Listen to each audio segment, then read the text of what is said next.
En Bretagne, on n'a pas beaucoup de trucs à mettre dans nos gamelles, pas de fines herbes, d'épices exotiques ou de trucs à base de soja, non. Ici, on a un peu de farine, beaucoup de beurre et un peu d'artichaut aussi. Et avec ces quelques ingrédients et pas mal d'imagination, il y a de quoi se caler le bide pendant toute une vie. Bon, pas forcément une longue vie, hein.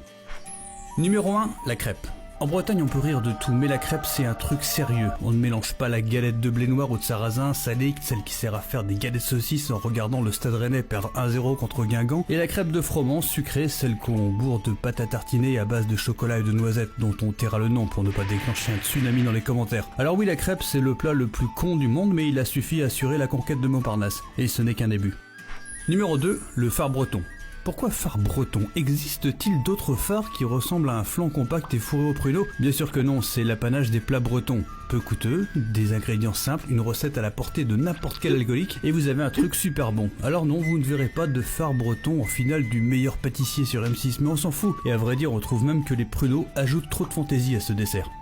Numéro 3, l'andouille de Guémené. Alors il y a deux manières de faire de l'andouille. Soit on fait comme ces souillons de vire en Normandie, c'est-à-dire qu'on bourre un gros intestin avec des lambeaux de tripaille, soit on fait comme ces artistes morbihanais de Guémené-sur-Scorff dans le Morbihan, et on se force de faire des jolis cercles concentriques avec des boyaux enfilés les uns dans les autres. Alors oui, effectivement, vous avez raison, on parle dans les deux cas d'abat de porc bouilli. Ouais, on aurait dû commencer par là.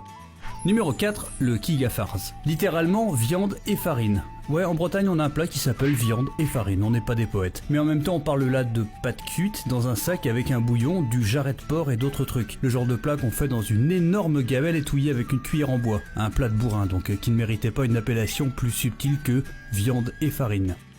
Numéro 5, le kouign-amann. Il n'y en a pas des masses, des desserts qui permettent à votre sang de s'épaissir instantanément, à vos artères de prendre 10 ans et à votre cerveau de délirer à cause de ce que les Bretons appellent l'ivresse du beurre. La préparation est simple, prenez du sucre légèrement beurré, mélangez avec du beurre copieusement sucré et vous avez la pâtisserie la plus grasse d'Europe, celle qui est interdite dans la plupart des pays civilisés. Après, c'est vrai que c'est bon ces conneries-là. Voilà, avec ça, vous avez de quoi vous occuper si d'aventure vous étiez coincé par le mauvais temps à l'intérieur d'un resto, mais normalement ça n'arrive pas en Bretagne. Allez, salut!